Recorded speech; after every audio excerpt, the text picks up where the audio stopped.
এই যে ছেলেটাকে দেখতে পারছেন তার নাম অবিনাশ। অবিনাশের জীবনটা ছিল একদম পান্তা ভাতের মতো। প্রতিদিন সেই একই অফিস, একই বসের ঘ্যানঘ্যানানি আর নিজের শখগুলোকে যেন সে ড্রয়ারে বন্দি করে রাখত। ইচ্ছা ছিল বড় ফটোগ্রাফার হওয়ার, কিন্তু বাবার জেদের কাছে হার মেনে সে এখন এক আইটি ফার্মের কর্পোরেট গোলাম। এখন এই নিয়ে বাবার সাথে তার কিন্তু দা কুমড়ার সম্পর্ক। বাবার সাথে তার সম্পর্ক একদম বাজে। কথা বলা তো দূরে থাক, মানসিকভাবেও তাদের দূরত্ব ছিল যোজন যোজন, আর এটা অনেক বছর ধরে চলে আসছে। তবে অবিনাশের একঘেয়ে জীবনে যদি কিছুটা রং থেকে থাকে, সেটা হলো তার বিল্ডিং এর প্রতিবেশী মেয়েটা পেশায় একজন এয়ার হোস্টেস। তবে তার সাথে অবিনাশের মাঝে মধ্যেই লিফটে দেখা হয়, ব্যাস ওই পর্যন্তই। হাই হ্যালোতে তাদের সম্পর্কের দৌড় আটকে আছে। তবে এরই মধ্যে একদিন অফিস শেষ করে অবিনাশ যখন বাসায় গা এলিয়ে বিশ্রাম নিচ্ছিল, তখন হঠাৎ একটা ফোন কল তার পুরো জগৎটাকেই যেন উলটপালট করে দেয়। ওপাশ থেকে জানানো হয় গাঙ্গোত্রীতে তীর্থযাত্রায় যাওয়ার একটা বাস ভয়াবহ দুর্ঘটনার কবলে পড়েছে এবং তাতে অবিনাশের বাবা ছিলেন, যিনি এই দুর্ঘটনায় মারা গেছেন। কাস্টমার সার্ভিস থেকে বলা হয় তার লাশ আগামীকাল লোকাল এয়ারপোর্টের কার্গো সার্ভিসের মাধ্যমে পাঠিয়ে দেওয়া হবে। অবিনাশ যেন সেখান থেকে সেটা সংগ্রহ করে নেয়। খবরটা শুনে যদিও অবিনাশের জীবনের সবকিছু ওলটপালট হয়ে গেছে, কিন্তু তবুও সে ভেঙে পড়ল না। কিন্তু কারণ বাবার সাথে তার ইমোশনাল বন্ডিং ছিল একদম শূন্যের কোঠায়। তবুও সামাজিক দায়বদ্ধতা আর ছেলের কর্তব্য বলে তো একটা কথা আছে, লাশ আনতে তো একটা বড় গাড়ি লাগবে। তাই অবিনাশ ছুটল তার বন্ধু শওকতের কাছে। শওকত চরিত্রটা একটু আজব কিসিমের। শোকের সংবাদ শুনে সে অবিনাশকে সান্ত্বনা দিয়ে বসলো, এই বলে যে দোস্ত একদম চিন্তা করিস না, এখন থেকে আমরা দুজনেই এতিম, তোকে আমি কখনো বাবার অভাব বুঝতে দেব না। অবিনাশ বিরক্ত হয়ে একটা ঝাড়ি দিয়ে তাকে বলল, আমার বাবা লাগবে না, আপাতত লাশটা আনার জন্য একটা ভ্যান লাগবে। শেষমেশ শওকত তার ভ্যান দিতে রাজি হলো এবং নিজেও বন্ধুর সাথে যাওয়ার সিদ্ধান্ত নিল। পরের দিন তারা এয়ারপোর্টের কার্গো সার্ভিসে গিয়ে সব ফর্মালিটি শেষ করে বাবার কফিনটা বুঝে নিল। কফিন নিয়ে অবিনাশ শওকতকে জিজ্ঞাসা করলো কাছাকাছি কোনো ইলেকট্রনিক শ্মশান আছে কিনা যেখানে দ্রুত সৎকার করা যাবে। শওকত তাকে নিয়ে গেল নির্দিষ্ট একটা শ্মশানে। সেখানে সব প্রস্তুতি সম্পূর্ণ করার পর শ্মশানের যখন কফিনটা খোলা হলো, অবিনাশ আর শওকতের তো আত্মারাম খাঁচা হওয়ার জোগাড়। ভেতরে মিস্টার প্রকাশ রাজপুরোহিতের বদলে শুয়ে আছেন এক বৃদ্ধা মহিলা, ওই যে বাসে বাবার পাশের সিটে বসা সেই মহিলাটি। তার লাশটাই ভুল করে এখানে চলে এসেছে। কার্গো অফিসের সেই চরম গাফিলতি। অবিনাশ তখন ছুটে গেল কার্গো অফিসের স্টোর কিপারের কলার ধরতে, কিন্তু সেখানকার লোকগুলো তো আরও এক কাঠি সরস। উল্টো অবিনাশকেই দোষ দিয়ে বসলো, লাশ নেওয়ার সময় চেক করে দেখেননি কেন। সাফ জানিয়ে দিল তারা আর কোনো সাহায্য করতে পারবে না। ঠিক সেই সময় সেখানে আরও একজন লোক এসে তুমুল হট্টগোল শুরু করে। তার বোন নাথানা নাম্বিয়ারও ওই বাস দুর্ঘটনায় মারা গেছে। লাশ পাওয়া না গেলেও তার জিনিসপত্র পাঠানোর কথা ছিল, কিন্তু সেগুলো বেমালুম গায়েব। স্টোর কিপার হাই তুলে নির্বিকার ভঙ্গিতে জানালো এই চালানে শুধু দুটো বডি এসেছে, আর কিছু না। সেই লোকটাও রেগেমেগে গালিগালাজ করতে শুরু করলো। অবিনাশ বুঝে গেল এই সরকারি লোকগুলোর পেছনে সময় নষ্ট করে লাভ নেই, যা করার নিজেকেই করতে হবে। সে বুদ্ধি খাটিয়ে স্টোর কিপারকে চেপে ধরলো যে যেহেতু দুটো লাশ এসেছে আর একটা তাদের কাছে, তবে অন্য বডিটা নিশ্চয়ই অপর পক্ষের কাছে আছে। অনেক জোরাজুরির পর স্টোর কিপার একটা ফোন নম্বর দিয়ে বলল এরাই আপনার বাবার লাশ নিয়ে গেছে। অবিনাশ ভ্যানে ফিরে এসে সেই নম্বরে ফোন দিতেই ওপাশ থেকে তাহিরা নামের এক মহিলা ধরলেন। তাহিরা জানালেন হ্যাঁ, ভুল করে অবিনাশের বাবার লাশ তাদের কাছেই চলে এসেছে, কিন্তু সমস্যা হলো তাহিরা থাকেন কচিতে, যা ব্যাঙ্গালোর থেকে অনেক পথ। তিনি একজন সিঙ্গেল মাদার, বাড়িতে কোনো পুরুষ মানুষ নেই, মেয়েও হোস্টেলে থাকে। তার পক্ষে এই বিশাল পথ পাড়ি দিয়েই বডি পাঠানো অসম্ভব। মানবিকতার খাতিরে অবিনাশ প্রস্তাব দিল যে সে নিজেই অর্ধেক পথ পর্যন্ত যাবে আর তাহিরাও সেখান পর্যন্ত আসবে। অবিনাশ অফিসের সব কাজ গুছিয়ে নিয়ে রাতেই বন্ধু শওকত আর অপরিচিত বৃদ্ধার বডি নিয়ে রওনা দিল এক লম্বা জার্নিতে। রাস্তার অন্ধকারে গাড়ি চলছে আর অবিনাশের মাথায় ঘুরপাক খাচ্ছে বাবার সাথে কাটানো সেই শেষ তিক্ত স্মৃতিগুলো। অবিনাশ চেয়েছিল ফটোগ্রাফি নিয়ে ক্যারিয়ার গড়তে, নিজের তোলা ছবির এক্সিবিশন করতে, কিন্তু তার মধ্যবিত্ত বাবার কাছে এই শখের কোনো দাম ছিল না। বাবা রেগেমেগে বলেছিলেন সফটওয়্যার ইঞ্জিনিয়ারিংয়ে টপ করেছিস, আইটি ফর্মে ঢোক, এখন এই ছাইপাশ ফটোগ্রাফি করে টাকা আসবে কোত্থেকে। বাবার সেই জেদ আর অমতের কাছে নিজের স্বপ্নকে সেদিনই জ্যান্ত কবর দিয়েছিল অবিনাশ। সেই থেকে বাবার সাথে তার সম্পর্কের সুতোটা যেন ছিঁড়ে গিয়েছিল। পথিমধ্যে একটা ধাবাতে যখন তারা জিরিয়ে নিচ্ছিল, তখন তাহিরার ফোন এলো। তিনি খুব দুশ্চিন্তায় ছিলেন, কারণ তার মেয়ে তানিয়ার সঙ্গে কোনোভাবেই সে যোগাযোগ করতে পারছিলেন না। নানির মৃত্যুর খবর শুনে মেয়েটা একদম ভেঙে পড়েছিল। তারপর থেকেই তার ফোন বন্ধ। অবিনাশ যখন তানিয়ার ঠিকানা জানতে চাইল, তখন তাহিরা তাহিরা যা বললেন সেটা শুনে অবিনাশের চোখ কপালে ওঠার দশা, কারণ তানিয়া যে কলেজে পড়ে সেটা তাদেরই এই যাত্রাপথের একদম কাছেই। তাহিরা যখন জানালো তানিয়া উটির AFS কলেজে পড়ে, অবিনাশের মনে হলো ভাগ্য যেন তাদের একই সুতায় বাঁধছে, কারণ উটি তো তাদের যাওয়ার পথেই পড়ে। অবিনাশ কথা দিল সে নিজেই তানিয়ার কলেজে গিয়ে তার খোঁজ নেবে এবং প্রয়োজনে তাকে সাথে করে কোয়েম্বাটোরে নিয়ে যাবে। তাহিরা এতে অনেকটা আশ্বস্ত হলেন ঠিকই, কিন্তু বেঁকে বসলো শওকত। সে তিতিবিরক্ত হয়ে বলল, দোস্ত আমরা কি এখানে জনসেবা করতে নেমেছি? এমনিতে একটা অপরিচিত বডি নিয়ে ভ্যানে ঘুরছি, তার উপর এখন একটা উটকো মেয়েকে খুঁজে বের করার দায়িত্ব। ভাই আমার গাড়ি দোয়াতে চলে না, ডিজেলে চলে। অবিনাশ অবশ্য তাকে বুঝিয়ে সুজিয়ে রাজি করিয়ে ফেললো যে বিপদে মানুষকে সাহায্য করলে একটু নেকি কামানো যাবে। অগত্যা শওকত মুখ ভার করে গাড়ি স্টার্ট দিল। খুব ভোরে তারা উটির সেই কলেজ ক্যাম্পাসে গিয়ে পৌঁছালো। গাড়ি থেকে নামতে অবিনাশ এক অদ্ভুত দৃশ্য দেখলো। একটা উস্কো খুস্কো মেয়ে ভয়েস হোস্টেলের জানালা দিয়ে চোরের মতো বেরিয়ে আসছে। মেয়েটা অবিনাশের পাশ দিয়ে হনহনিয়ে গার্লস হোস্টেলের দিকে চলে গেল। অবিনাশ মনে মনে ভাবলো, বাপরে কি অভদ্র মেয়েরে বাবা। কিছুক্ষণ পর হোস্টেলের ওয়ার্ডেনের মাধ্যমে তখন তানিয়ার দেখা মিলল। অবিনাশের তো চক্ষু চড়ক গাছ, কারণ একটু আগে যাকে ভয়েস হোস্টেল থেকে পালাতে দেখছিল সেই মেয়েটাই হলো তানিয়া। অবিনাশ তাকে চেপে ধরলো, তোমার নানি মারা গেছেন আর তুমি এখানে ফোন বন্ধ করে আয়েশ করছো? তানিয়া প্রথমে এমন ভান করলো যেন সে কিচ্ছু জানে না। পরে ফোন চেক করে তার মনে পড়লো 2 দিন আগে তার মা ফোন করে খবরটা দিয়েছিল। আসলে নানিকে সে খুবই ভালোবাসতো, আর সেই শোক ভুলতেই সে গত 2 দিন ধরে এত নেশাপানি করেছে যে তার দুনিয়ার কোনো হুশই ছিল না। তানিয়া মেয়েটা আসলে একটু অন্য ধাঁচের ডোন্ট কেয়ার টাইপ লাইফস্টাইল তার। দুনিয়া গোল্লায় যাক, সে নিজের মতো করে থাকতে চায়। অবিনাশ যখন জানালো যে তার নানির বডি এখন তাদের ভ্যানেই আছে, তানিয়া এক দৌড়ে গিয়ে কফিন খুলে নানিকে দেখলো। তারপর জানালো সেও তাদের সাথে যাবে, কিন্তু বিপত্তি বাঁধলো তানিয়ার পোশাক নিয়ে। সে ছোট্ট প্যান্ট পরে আসাতে শওকত রেগে আগুন। সে সাফ জানিয়ে দিল এই মেয়েকে আমি গাড়িতে নেব না, যার নাকি পা দেখা যাচ্ছে।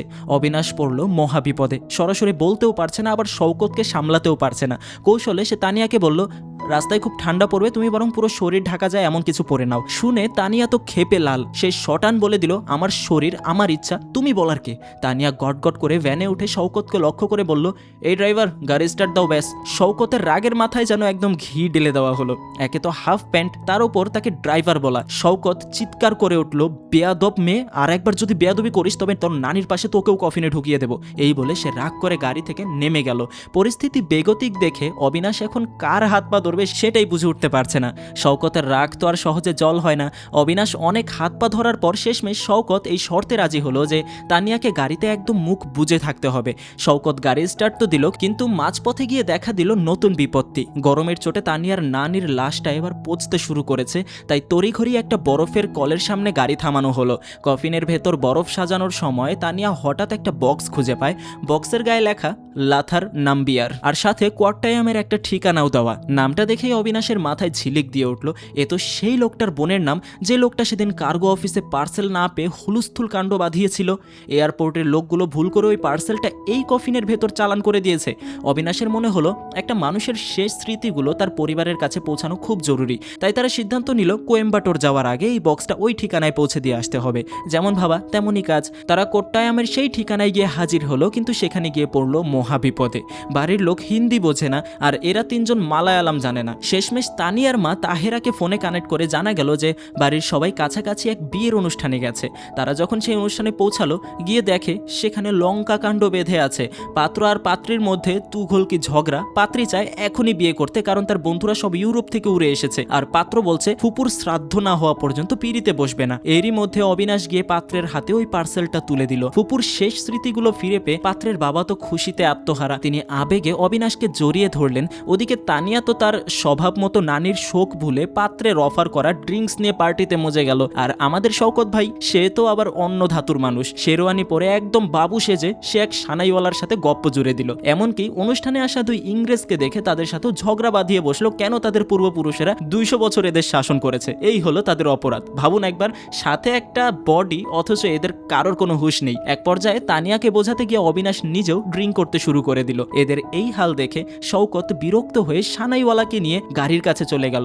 শওকত আসলে টিটি পানি খাওয়া একদম দুচোখে দেখতে পারতো না। সানাইওয়ালা ভ্যানের উপর বসে মনের সুখে সানাই বাজাচ্ছিল আর শওকত একটু হাত মুখ ধুতে গেছে, ঠিক তখনই ঘটলো অঘটন। শওকতের কিছু পাওনাদার তাকে খুঁজতে খুঁজতে সেখানে হাজির হয়ে গেল। শওকত অনেকদিন ধরে টাকা দিচ্ছিল না, তাই তারা সুযোগ বুঝে শওকতের স্বাদের ভ্যানটা নিয়েই চম্পট দিল। ভ্যানের উপর বসে থাকা ওই বৃদ্ধ সানাইওয়ালা ধপাস করে মাটিতে পড়ে গিয়ে বেশ চোট পেলেন। শওকতও ভ্যানটা আটকানোর চেষ্টা করে, একটু জখম হলো, কিন্তু ভ্যান আর উদ্ধার করা গেল না। এরপর আর কি করা, শওকত আর সানাইওয়ালা দুজনকে নিয়েই ছুটতে হলো হাসপাতালে। অবিনাশ পুলিশের খবর দিল। পুলিশ আশ্বস্ত করলো যে তারা দ্রুত ভ্যানটা খুঁজে বের করবে, কিন্তু মুশকিল হলো ওই ভ্যানের ভেতরেই তো অবিনাশের বাবার কফিন আর ওই বৃদ্ধার বডিটা রয়ে গেছে। এখন এই হজবরল পরিস্থিতি থেকে তারা কিভাবে বেরোবে সেটাই হলো আসল রহস্য। তারপর হাসপাতালের সেই মনমরা পরিবেশে রাত কাটানোর জন্য অবিনাশ আর তানিয়া হোটেলের দিকে যাওয়ার সিদ্ধান্ত নেয়, কিন্তু শওকতের মন পড়ে আছে অন্য কোথাও। সেই যে অল্প বয়সী বোরকা পরা মেয়েটি সানাইওয়ালার কাছে এসেছিল, তাকে দেখেই শওকতের দিল কি ধারাক্তান বেজে গেছে। মেয়েটার মায়াবী চোখ আর বোরকার আড়ালে থাকা রহস্যে সে এতটাই ফিদা যে হাসপাতালের অস্বস্তি ভুলে সেখানেই রাত কাটানোর সিদ্ধান্ত নিয়ে নিল। অবিনাশ আর তানিয়া তাকে রেখে হোটেলের পথ ধরলো। হোটেলের রুমে তানিয়ার আবার চোখে ঘুম নেই, তাই সে আড্ডা দিতে হাজির হলো অবিনাশের ঘরে। আসার পথে তানিয়া মোবাইল দিয়ে কিছু ছবি তুলেছিল, সেগুলো সে অবিনাশকে দেখায়, কিন্তু অবিনাশ তো যাতে মাতাল তালের ঠিক। ফটোগ্রাফি দেখলেই তার ভেতরের শিল্পীটা জেগে ওঠে। সে ছবির হাজারটা খুঁত বের করে ফটোগ্রাফির ওপর এক লম্বা চওড়া লেকচার ঝেড়ে দিল। তানিয়া তো অবাক, সে ভাবতেই পারেনি এই গম্ভীর লোকটা এত কথা বলতে পারে। গল্পের ছলে অবিনাশ বলেই ফেললো তার অপূর্ণ স্বপ্নের কথা, কিভাবে বাবার জেদের কাছে সেই ফটোগ্রাফার হতে পারলো না আর কিভাবে তাদের সম্পর্কের সুতোটা ছিঁড়ে গেল। ওদিকে হাসপাতালে সানাইওয়ালা গভীর ঘুমে আচ্ছন্ন, আর শওকত সেই বোরকাওয়ালি মেয়েটাকে ইমপ্রেস করার জন্য কবিতার পর কবিতা শুনিয়েই যাচ্ছে। রোমান্টিক কথাবার্তা আর মিষ্টি হাসিতে সে মেয়েটাকে পটানোর জোর চেষ্টা চালাচ্ছে। এরই মধ্যে অবিনাশের মনে পড়লো তার টুথপেস্ট কেনা হয়নি। সেই ফার্মেসিতে যেতেই তানিয়াও তার সঙ্গী হলো, কিন্তু সেখানে গিয়ে অবিনাশ যা দেখলো তাতে তার পায়ের নিচের মাটি সরে যাওয়ার দশা। তানিয়া কিনছে প্রেগনেন্সি টেস্ট কিট। অবিনাশের মতো আশীর্বাদী ছেলের কাছে এটা ছিল এক চরম ধাক্কা। সে তানিয়াকে নীতি কথা শোনানো শুরু করলো। এই স্বেচ্ছাচারী জীবন আর তথাকথিত স্বাধীনতার নামে চরিত্রহীনতা সে মেনে নিতে পারছে না। তানিয়াও কম যায় না, সেও পাল্টা জবাব দিল মাই লাইফ মাই রুলস। দুজনের মধ্যে আদর্শ আর আধুনিকতার এক তুমুল লড়াই বেঁধে গেল। রাগ করে অবিনাশ হোটেলে ফিরে এলেও কিছুক্ষণ পর তার মনে অনুশোচনা হতে লাগলো। ছি, মেয়েটাকে ওভাবে বলা ঠিক হয়নি। সে ক্ষমা চাইতে তানিয়ার রুমে গেল, কিন্তু তানিয়া উধাও, ফোনেও পাওয়া যাচ্ছে না। দুশ্চিন্তায় অবিনাশ হন্যে হয়ে খুঁজতে খুঁজতে আবার হাসপাতালে গিয়ে দেখলো তানিয়া সেখানে একাই বসে আছে। দুজনের মধ্যকার সেই রেশারেশি মিটে গেল। একে অপরের কাছে ক্ষমা চেয়ে তারা আবার সহজ হলো। শেষ রাতের দিকে যখন তারা গল্পে মশগুল, তখন ডিউটি শেষ করে ডাক্তার রাঘু বাড়ি ফিরছিলেন। অবিনাশকে দেখেই তিনি থমকে দাঁড়ালেন। রাঘু জানালেন তিনি অবিনাশের কলেজের বান্ধবী রোমানা সেলিমের হাজবেন্ড। রোমানার নাম শুনে অবিনাশের বুকের ভেতরটা যেন একটু কেঁপে উঠল। রাঘু অনেক আগেই রোমানার গ্রুপ ফটোতে অবিনাশকে দেখেছিল, তাই চিনতে ভুল করেনি। তিনি জেদ ধরলেন অবিনাশকে এই রাতেই তাদের বাড়িতে যেতে হবে রোমানাকে একটা বিশাল সারপ্রাইজ দিতে। সকালবেলা রোমানা যখন কিচেনে নাস্তা বানাচ্ছিল, রাঘু তখন অবিনাশকে নিয়ে ঘরে ঢুকলেন। রোমানা বাইরে এসে অবিনাশকে দেখেই একেবারে বাকরুদ্ধ। গ্র্যাজুয়েশনের পরেই প্রথম দেখা, কলেজের সেই পুরনো ভালো লাগা, সেই না বলা আবেগগুলো যেন এক পলকের জন্য চোখের সামনে ভেসে উঠল। কিন্তু রোমানা নিজেকে সামলে নিল, কারণ রাঘু স্বামী হিসেবে ছিল একদমই পারফেক্ট। সে রোমানাকে খুব সুখে রেখেছে। নাস্তার টেবিলে সবাই মিলে পুরনো দিনের গল্পে মেতে উঠল, যেন সময়টা কয়েক বছরের জন্য থমকে গেছে। অন্যদিকে আমাদের শওকত মিয়া তো বোরকাওয়ালি মেয়েটার পিছু ছাড়ার পাত্রই নন। ক্যাফে থেকে শুরু করে হাসপাতালের বারান্দা সবখানে সেই মেয়েটাকে স্টক করে বেড়াচ্ছে। মেয়েটিও শওকতের এই পাগলামি দেখে মনে মনে বেশ মজা পাচ্ছিল। এই আজব সফরের প্রতিটি বাঁকেই যেন লুকিয়ে আছে একটা নতুন গল্প আর নতুন অনুভূতি। তবে এরা দুজন যে এমন একটা ঝামেলার মধ্যে পড়ে আছে, এই নিয়ে মনে হয় এদের মাথায় আসলে কিচ্ছু নেই। এক পাশে লাশের কফিন আর অন্য পাশে জীবনের এই অদ্ভুত সব রঙের মেলা, সব মিলিয়ে জার্নিটা যেন সত্যি অন্য একটা মাত্রা পাচ্ছিল। নাস্তা শেষ করে রাঘু যখন বেডরুমে একটু জিরিয়ে নিতে গেল, তানিয়াও ক্লান্তিতে সোফায় গা এলিয়ে দিয়ে গভীর ঘুমে তলিয়ে গেল। বাইরে তখন হালকা কুয়াশা, আর কফির কাপ হাতে নিয়ে মুখোমুখি বসলেন অবিনাশ আর রোমানা। দুজনের মধ্যেই সেই পুরনো কলেজের দিনগুলোর মতো আড্ডা জমে উঠল। অবিনাশ একটু ইতস্তত করে রোমানার কাছে ক্ষমা চেয়ে নিল, কারণ কলেজে সে রোমানার প্রেমের প্রস্তাবটা ফিরিয়ে দিয়েছিল। রোমানা অবশ্য খুব ম্যাচিউরলি ব্যাপারটা সামলে নিল। সে হাসি মুখে জানালো যে পুরনো কাসুন্দি খেটার লাভ নেই, সে এখন রাঘুর সাথে বেশ সুখেই আছে। তাদের এই ক্যাজুয়াল কথাবার্তার মাঝেই হঠাৎ অবিনাশের ফোনে পুলিশের কল এলো। যেহেতু সে মালায়ালাম বোঝে না, তাই রোমানাই কথা বলে জানতে পারলো যে পুলিশ শওকতের সেই চুরি যাওয়া ভ্যানটা খুঁজে পেয়েছে। খবরটা শুনেই ভোরবেলায় অবিনাশ আর তানিয়া রোমানার কাছ থেকে বিদায় নিয়ে থানার দিকে রওনা দিল। এদিকে হাসপাতালে শওকতের মনে তখন বসন্তের হাওয়া বইছে। সে তো মনে মনে ধরেই নিয়েছে ওই বোরকা পরা মেয়েটা সানাইওয়ালার মেয়ে, তাই সে আয়নার সামনে দাঁড়িয়ে বিয়ের প্রস্তাব দেওয়ার জন্য রীতিমতো রিহার্সাল শুরু করে দিল। বুক ধকধকানি নিয়ে সে সানাইওয়ালার কেবিনে ঢুকলো প্রস্তাবটা দিতে। ঠিক তখনই বোরকাওয়ালি মেয়েটি হাতে ঔষধের ফাইল নিয়ে সেখানে হাজির হলো। সানাইওয়ালা খুবই গর্ব করে পরিচয় করিয়ে দিল, ইনি আমার 3 নম্বর স্ত্রী তাসনিম বানু। এটা শোনা মাত্রই শওকতের পায়ের নিচের মাটি সরে গেল। যাকে সে এতক্ষণ ওই সানাইওয়ালির মেয়ে ভেবে বিয়ের স্বপ্ন দেখছিল, সে আসলে সানাইওয়ালির নতুন বউ। লজ্জায় আর অপমানে শওকত একটা কথাও না বলে উল্টো পায়ে কেবিনের থেকে বেরিয়ে এলো। আর সেই রোমান্টিক স্বপ্নের বেলুন এক মুহূর্তেই যেন চুপসে গেল। থানায় গিয়ে অবিনাশ আর তানিয়া দেখলো ভ্যানটার অবস্থা একদম শোচনীয়। গুন্ডারা ওটাকে ভেঙে চুরে এমন একাকার করেছে যে এটা চালানোর আর কোনো উপায় নেই। কফিনের কোনো ক্ষতি হয়নি ঠিকই, কিন্তু ভ্যানটা মেরামতের জন্য রেখে আসতে হলো।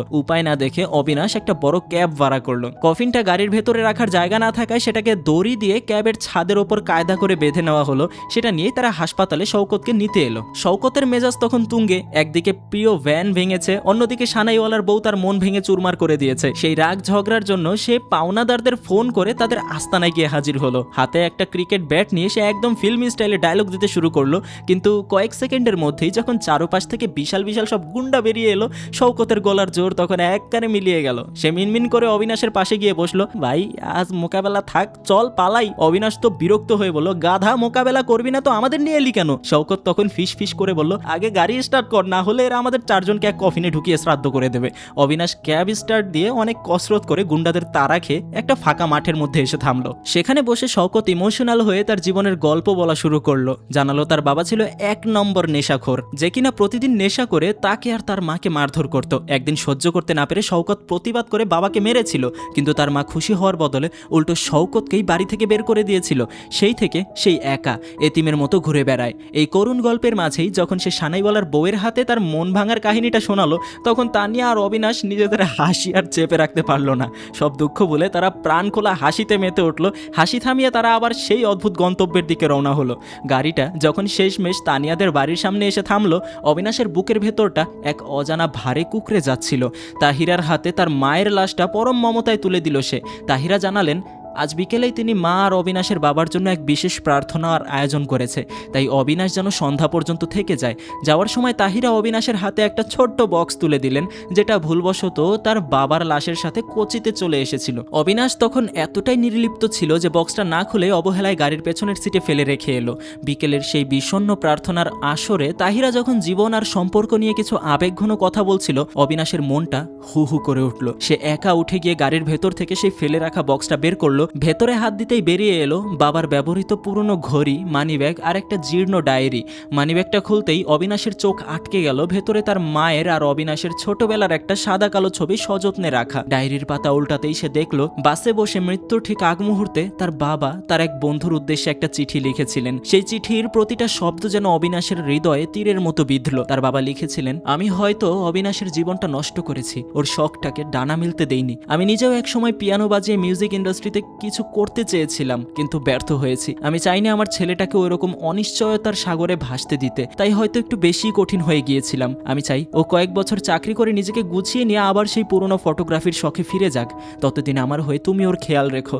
চিঠিটা পড়ার পর অবিনাশের পাথর হয়ে যাওয়া মনটা এক নিমিষেই গলে জল হয়ে গেল। এতদিন যে বাবার প্রতি বুক ভরা ঘৃণা আর আক্ষেপ নিয়ে সে বড় হয়েছে, আজ সেই বাবাকে সে একদম নতুন আলোয় দেখতে পেল। তার মনে হলো সে এতদিন এক অচেনা মানুষের সাথে লড়াই করে গেছে। অবিনাশ সোজা প্রার্থনার জায়গায় ফিরে গিয়ে বাবার কফিনের সামনে দাঁড়িয়ে হাউমাউ করে কেঁদে ফেলল। আজ প্রথমবার সে তার বাবার জন্য সত্যিকারের শোক অনুভব করলো এবং বাবার সম্পর্কে নিজের সব ভুল ধারণা ধুয়ে মুছে সাফ করে দিল। প্রার্থনা শেষে তানিয়ার নানির সাথে তার বাবার শেষকৃত্যও শেষ হলো। সেই রাতটা অবিনাশ আর শওকত তানিয়াদের বাড়িতেই থেকে গেল। তানিয়া অবিনাশের হাতে একটা ক্যামেরা তুলে দিয়ে বলল, এখন থেকে নিজের স্বপ্নটাকে আর আটকে রেখো না। শওকতের জন্য সে একটা দামি মিউজিক প্লেয়ার আর ইয়ারফোন গিফট করলো, যাতে সে একাকিত্বের সময়গুলোতে গান শুনে কাটাতে পারে। রাতে তারা সবাই মিলে একসাথে রান্না করলো, হই হুল্লোড় করে খাওয়া দাওয়া করলো, যেন তারা কোনো শোকাতুর পরিবার নয়, বরং এক দীর্ঘ বিচ্ছেদের পর পুনর্মিলিত হওয়া আপনজন। সকালে যখন তারা ক্যাবটা ফিরিয়ে দিতে আর নিজেদের সেই লক্কর ঝক্কর ভ্যানটা বুঝে নিতে বের হলো, শেষমেশ শওকত আর অবিনেশ থানায় গিয়ে পৌঁছালো। ভ্যানটা এখন জোড়া তালিয়ে দিয়ে মোটামুটি চলার মতো অবস্থায় এসেছে, কিন্তু থানায় পা রাখতেই শওকতের চোখ ছানা ভরা। সে দেখলো তাসনিম সেখানে একা বসে আছে। কাছে গিয়ে খোঁজ নিতে জানা গেল সেই বুড়ো সানাইওয়ালা তাসনিমকে খুব মারধর করেছে। তাই সে পুলিশের কাছে অভিযোগ করতে এসেছে। শওকতের ভেতরকার প্রেমিক মনটা যেন আবার জেগে উঠল। সে তাসনিমকে প্রস্তাব দিল তার সাথে চলে আসার জন্য, কিন্তু অবিনাশ তো হার কিপটে নীতিবান, সে রাজিই হচ্ছিল না। অন্যের বউকে ভাগিয়ে নিয়ে যাওয়া এত আইনি ঝামেলা হতে পারে সেই ভয়ে সে অস্থির। শওকত তাকে বোঝালো, আরে ভাই, একটা অসহায় মেয়েকে উদ্ধার করা পুণ্যের কাজ। ততক্ষণে সানাইওয়ালাও হন্তদন্ত হয়ে ধাওয়া করে সেখানে হাজির। অবিনাশ পালানোর জন্য গাড়ি স্টার্ট দিলেও শওকত বুক ফুলিয়ে গাড়ি থামাতে বলল। সে তাসনিমকে সোজাসুজি নিজের মনের কথা জানিয়ে দিল। তাসনিম আর দেরি করলো না, সানাইওয়ালার মুখের ওপর 3 তালাক দিয়ে সে শওকতের হাত ধরে ভ্যানে উঠে পড়লো। এরপর আর পেছনে ফিরে তাকানো নয়, ধুলো উড়িয়ে তারা সামনে ছুটলো নিজেদের শহরের দিকে। অদ্ভুত সেই জার্নি শেষে সবাই আবার ফিরে এলো যার যার চেনা জীবনে। পরের দিন অবিনাশ যখন অফিসে গেল, সেই চিরাচিত বসের ঘ্যানঘ্যানানি শুরু হলো। বস তো বসের জায়গায়, সে আবার অবিনাশের বাবার বন্ধুর ছেলে। সে খোঁচা দিয়ে বলতে শুরু করলো, আমার বাবার দয়ায় তোর চাকরিটা টিকে আছে। এতদিন অবিনাশ এসব মুখ বুজে সহ্য করত, কিন্তু আজ তার পিঠে কোনো বোঝা নেই, মনে কোনো ভয় নেই। সে সপাটে বসের কথার জবাব দিয়ে টেবিলের ওপর ইস্তফাপত্র ছুঁড়ে দিয়ে বেরিয়ে এলো। তার এক কলিগ অবাক হয়ে জিজ্ঞাসা করলো, ভাই এটা করলি কিভাবে? অবিনাশ হেসে বলল, খুব সহজ, জাস্ট একবার ট্রাই করে দেখ। কয়েক মাস কেটে গেছে। অবিনাশ এখন পুরো দস্তর ফটোগ্রাফার। সে নিজের তোলা ছবির এক বিশাল প্রদর্শনীর আয়োজন করেছে। সেখানে সে তাহিরা আর তানিয়াকেও আমন্ত্রণ জানালো। প্রদর্শনীতে এসে তারা তো অবাক। অবিনাশ তাদের সাথে সেই স্বপ্নের রাজকন্যা লিফটের সেই বিমানওয়ালা মেয়েটার পরিচয় করিয়ে দিল। ওদিকে শওকত মহা খুশিতে তার বউ তাসনিমের সাথে সবার পরিচয় করিয়ে দিল। আসলে একটা অপ্রত্যাশিত যাত্রাই বদলে দিল সবার ভাগ্য। যে যার স্বপ্নের ঠিকানায় পৌঁছে গেল। জীবনটা আসলে এমনই, যদি সঠিক রাস্তাটা একবার চিনে নেওয়া যায় তবে হাজার বাধা থাকলেও গন্তব্যে পৌঁছাতে কেউ আটকাতে পারে না। আমাদের অবিনাশ আর শওকত আজ তাদের নিজেদের গন্তব্যে হাসি মুখে দাঁড়িয়ে আছে। তো গল্পটা কিন্তু একদম ব্যতিক্রম ধর্মী একটা গল্প ছিল, একটু কমেডি, একটু সিরিয়াসনেস। বিষয়টা একটু কেমন যেন লাগলো আমার কাছে। দর্শকদের উদ্দেশ্যে শুধু একটা কথাই বলা, জীবন চলার পথে সঠিক রাস্তাটা বেছে নিন, দেখবেন ভাগ্য আপনাকে ঠিক জায়গা মতো পৌঁছে দেবে। সবার জীবন সুন্দর হোক এই কামনায় আজকের গল্প এখানেই শেষ করছি। দেখা হবে পরের আয়োজনে। ততক্ষণ এই যে স্ক্রিনে ভেসে ওঠা আরেকটা ভিডিও চলে এসেছে, এটা ক্লিক করে দেখা শুরু করতে পারেন। ধন্যবাদ।